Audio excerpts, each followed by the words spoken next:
आज हम पढ़ेंगे most important idioms and phrase. इस क्लास में कम से कम 70 वोकेबुलरी आपको तैयार होगा। डेली 6 बजे आप लाइव आकर वोकेबुलरी देख सकते हैं। कोई भी एग्जाम हो, चाहे एसएससी, सीजीएल, सीएचएसएल, सीपीओ या एमटीएस या सीएचएसएल, कोई भी एग्जाम हो, सारे एग्जाम में बहुत ज़्यादा ज़रूरी है वोकेबुलरी। ठीक है, तो शुरू करते हैं पहला आइडियम्स एंड फ्रेजेस से। तो पहला हमारे पास आता है ए बैड हेयर डे।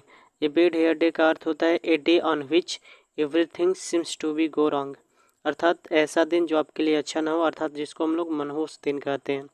दूसरा हमारे पास आता है a bad patch. A bad patch का अर्थ होता है a period of difficulty. A period of difficulty जिसको हम हिंदी भाषा में कह सकते हैं कठिनाइयों का दौर। तीसरा हमारे पास आता है bed of roses. A bed of roses. A bed of roses का अर्थ होता है an easy and happy situation. An easy and happy situation, ठीक है, अर्थात आरामदायक स्थिति। उसके बाद आता है A bee hive. A bee hive का अर्थ होता है ए बिजी प्लेस। ऐसा प्लेस जो आपके लिए क्या हो, बहुत ज़्यादा व्यस्त हो, बिजी हो, उसको कहते हैं ए बी हाइव, जिसको व्यस्त जगह कहा जाता है। ए बिग ड्रा का अर्थ होता है huge attraction. A big draw का अर्थ क्या होता है, ह्यूज अट्रैक्शन, यानी बहुत बड़ा आकर्षण का केंद्र। उसके पास हमारे पास आता है bird's eyes view. A bird's eyes view का अर्थ होता है a general view from the above. A general view from above, अर्थात हम इसको कह सकते हैं ऊंचाई से विस्तृत दृश्य। ठीक है, उसके बाद जो अगला हमारे पास वर्ड आता है कि ए बर्ड आइज व्यूज का अर्थ हो गया है जनरल व्यू फ्रॉम एबव, अर्थात हम कह सकते हैं कि ऊंचाई से विस्तृत दृश्य। सातवां हमारे पास आता है a blessing in disguise. Blessing in disguise का अर्थ क्या होता है, an apparent misfortune that eventually has good result, या ए हिडन फेवर, या somethings that seem bad turns out to be good, यानी दुख के वेश में जो सुख आता है उसको बोलते हैं ए ब्लेजिंग इन डिस्कस। ठीक है, उसके बाद हमारे पास आता है ए ब्लू आइड बॉय। ए ब्लू आइड बॉय का अर्थ होता है आंखों का तारा होना, वन हु इज़ फेवरेट, जो आपके लिए फेवरेट हो, उसको बोलते हैं ए ब्लू आइड बॉयज़। ए ब्लू आइड बॉयज़, ऐसा लड़का जिसकी आंखें नीली हो, वो आपके लिए बहुत ज़्यादा फेवरेट होता है, यानी आंखों का तारा होता है। ठीक है, a bolt from the blue. A bolt from the blue का अर्थ क्या होता है, आकस्मिक घटना, अनएक्सपेक्टेड प्लीजेंट, या समथिंग अनएक्सपेक्टेड एंड अनप्लीजेंट, या ए कंप्लीट सरप्राइज, या ए सडन कैलामिटी, या अनएक्सपेक्टेड डिजास्टर, यानी आकस्मिक घटना। ठीक है, उसके बाद आता है a bone of contention. A bone of contention, देखो ए बोन ऑफ कंटेंशन का अर्थ क्या होता है, ए बोन ऑफ कंटेंशन का अर्थ होता है केज ऑफ डिस्प्यूट, झगड़े की जड़, या केट ऑफ क्वारल, जिसको हम लोग कहते हैं झगड़े की जड़। उसके बाद अगला हमारे पास वर्ड आता है ए bull in A China shop. A bull in A China shop, China के शॉप में सांड का होना, यानी क्लम्पी पर्सन। क्लम्पी पर्सन होता है, ठीक है, जिसको हम लोग हिंदी में कहते हैं अनाड़ी व्यक्ति। ए बर्निंग क्वेश्चन का मतलब क्या होता है, बर्निंग क्वेश्चन का अर्थ होता है एन इम्पोर्टेंट क्वेश्चन, जो आपके लिए बहुत ज़्यादा इंपॉर्टेंट हो, महत्वपूर्ण हो, उसको कहते हैं बर्निंग क्वेश्चन। ए केक वाक, देखो केक कैसा होता है, सॉफ्ट होता है, यानी समथिंग्स वेरी इजी, जो आपके लिए बहुत ज़्यादा क्या हो, आसान हो, उसको बोलते हैं एक केक वाक। एक केक वाक का अर्थ होता है समथिंग्स वेरी इजी, या एन इजी अचीवमेंट, जो आप किसी भी अचीवमेंट को बहुत आसानी से अचीव कर लेते हैं, उसको बोलते हैं एक केक वाक, यानी अत्यंत सरल। ठीक है, a carrot and strict approach. A carrot and strict approach का अर्थ क्या होता है, rewards and punishment that influence someone's behaviour, यानी रिवार्ड्स में आपको पनिशमेंट भी मिले और इन्फ्लुएंस भी मिले, जिसको हम लोग कहते हैं ए कैरेट एंड स्ट्रिक्ट अप्रोच, अर्थात साम दाम दंड भेद जिसको कहा जाता है हिंदी में। ठीक है, अगर अगला पॉइंट की बात कर लेते हैं, तो अगला जो हमारे पास आता है ए चेंज ऑफ हार्ट। देखो ए चेंज ऑफ हार्ट का अर्थ क्या होता है, चेंज ऑफ हार्ट का मतलब होता है ए चेंज इन वंस ओपिनियन। जब आपके ओपिनियन में चेंज होता है तो आपके हार्ट में भी चेंज होता है, अर्थात आपके विचार में भी बदलाव आता है। A child's plays. A child's plays मतलब बच्चों का खेल का, अर्थात मतलब क्या होता है somethings that is very easy, जो आपके लिए बहुत ज़्यादा आसान हो, यानी बच्चों का खेल या आसान हम काम कर सकते हैं। A chief of the old block. A chief of the old block का अर्थ होता है reminds them of one's father, या someone similar in characters to one's father, या रिजेंबलिंग पेरेंट्स, जैसा बाप वैसा बेटा, जिसको बोला जाता है a chief of the old block. एक क्लोज सेव का अर्थ क्या होता है? क्लोज सेव का अर्थ होता है नैरो स्केप, यानी बाल बाल बचना। एक क्लोज सेव का अर्थ होता है नैरो स्केप, बहुत ज़्यादा इंपॉर्टेंट है, ये 5 बार पूछ चुका है, ठीक है। एक क्लोज बुक का अर्थ होता है ए मिस्ट्री, ए मिस्ट्री का मतलब होता है रहस्य, ठीक है। एक क्लोज फिस्टेड पर्सन, देखो एक क्लोज फिस्टेड पर्सन का अर्थ होता है ए माइजर, या अर्थात कंजूस व्यक्ति, ठीक है।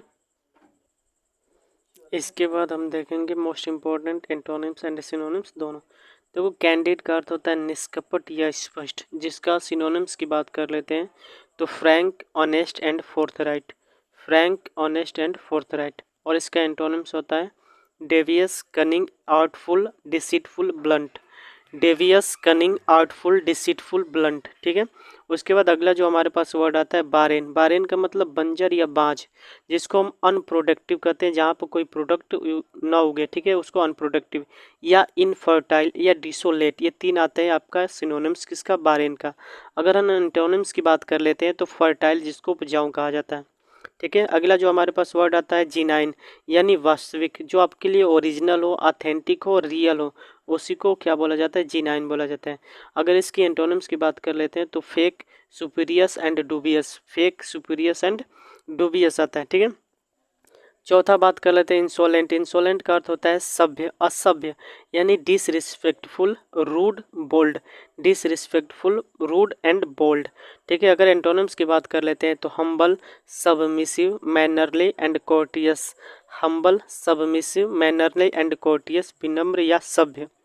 ऑप्शंस का अर्थ होता है अश्लील, ऑप्शंस का अर्थ क्या होता है? ऑप्शंस का अर्थ होता है अश्लील। देखो इसका अगर हम सिनोनिम्स की बात कर लेते हैं तो इंडिसेंट होता है, एंड एंटोनिम्स की बात कर लेते हैं तो डिसेंट, क्लियर या डिस्टिंक्ट, डिसेंट, क्लियर या डिस्टिंक्ट, ठीक है। उसके बाद अगला वर्ड आता है डूबियस, डूबियस का अर्थ होता है संदिग्ध, जिसको डाउटफुल या फिशी कहा जाता है। एंटोनिम्स की बात कर लेते हैं तो लाइकली या सर्टेन। एफ्लुएंट, अगला वर्ड आता है एफ्लुएंट, एफ्लुएंट का अर्थ होता है धनी, जिसको रिच कहा जाता है। प्रोस्पिरियस या वेल्दी। अगर एंटोनिम्स की बात कर लेते हैं तो पुअर, ठीक है। अगला हमारे पास अर्थवा आता है कि एपेरेंट, एपेरेंट का अर्थ होता है स्पष्ट, जिसको ऑब्वियस बोलते हैं, मैनिफेस्ट बोलते हैं। एंड इसके एंटोनिम्स की बात करते हैं तो एम्बिजियस और हिडन, एम्बिजियस और हिडन, ठीक है। डिलीजेंट, देखो डिलीजेंट का अर्थ होता है परिश्रमी, हार्ड वर्किंग, इंडस्ट्रियस या एसिडस या अनटेयरिंग। अगर एंटोनिम्स की बात कर लेते हैं तो लेजी। और लास्ट हमारे पास वर्ड आता है इरूडाइट, देखो इरूडाइट का अर्थ होता है विद्वान, जिसको हम लोग कह सकते हैं स्कॉलरली या लर्नड। लेकिन अगर एंटोनिम्स की बात कर लेते हैं तो हमारे पास आता है अनस्कॉलरली या इग्नोरेंट, ठीक है। आपको ये कैसा लगा? अगर अच्छा लगा है तो ठीक है, कंटिन्यू जारी रखते हैं। आप भी अपने नोट्स में लिख सकते हैं, कॉपी में एक फेयर बना सकते हैं, ठीक है। देखो अगर बात करते हैं हम सिनोनिम्स की तो एब्रीवेट, एब्रीवेट का अर्थ होता है संक्षिप्त करना या छोटा करना, जिसको हम बोलते हैं शॉर्टन। दूसरा वर्ड आता है एब्डिकेट, एब्डिकेट का अर्थ होता है त्यागना, जिसको हम लोग बोलते हैं एबंडन, ठीक है। तीसरा अर्थ होता है एबेटोर, एबेटोर का मतलब होता है अपराध में सहयोगी, जिसको हम लोग बोलते हैं एकम्प्लाइस। चौथा वर्ड आता है एबिलिटी, एबिलिटी का अर्थ होता है योग्यता, जिसको हम लोग बोलते हैं कैपेसिटी, ठीक है। पांचवा वर्ड आता है एब्लेज, एब्लेज का अर्थ होता है जलता हुआ, एब्लेज का अर्थ क्या होता है? जलता हुआ या उत्तेजित, जिसको हम लोग बोलते हैं फ्यूरियस, जिसको क्या बोलते हैं? फ्यूरियस। एंड छठवा वर्ड आता है एबुलसन, एबल्सन, एबल्सन का मतलब अर्थ होता है स्नान, जिसको बोलते हैं वॉशिंग, एबल्सन का अर्थ होता है स्नान, वॉशिंग। अबनेगेशन, अबनेगेशन का मतलब होता है अस्वीकार, जिसको हम लोग बोलते हैं डेनियल, क्या बोलते हैं? डेनियल, ठीक है। उसके बाद अगला वर्ड आता है अब नॉर्मल, अब नॉर्मल का मतलब होता है असामान्य, जिसको हम लोग बोलते हैं सिनोनिम्स, एक होता है अननेचुरल, अननेचुरल, अननेचुरल। एंड उसके बाद वर्ड हमारे पास आता है एबॉट, एबॉट का अर्थ होता है बंद कर देना, जिसको हम लोग कह सकते हैं इंड, ठीक है। अब हम आगे बात कर लेते हैं कुछ एंटोनिम्स के बारे में, जो कि मोस्ट इम्पॉर्टेंट है। जैसे एब्रीवेट, एब्रीवेट का अर्थ होता है संक्षिप्त करना, कम करना। तो इसका एंटोनिम्स की बात करते हैं तो विस्तार करना, जिसको बोलते हैं एक्सपेंड करना, ठीक है। एबोलिश का मतलब होता है समाप्त करना, समाप्त करना का उल्टा हो जाएगा निर्माण करना, जिसको बिल्ड बोला जाता है।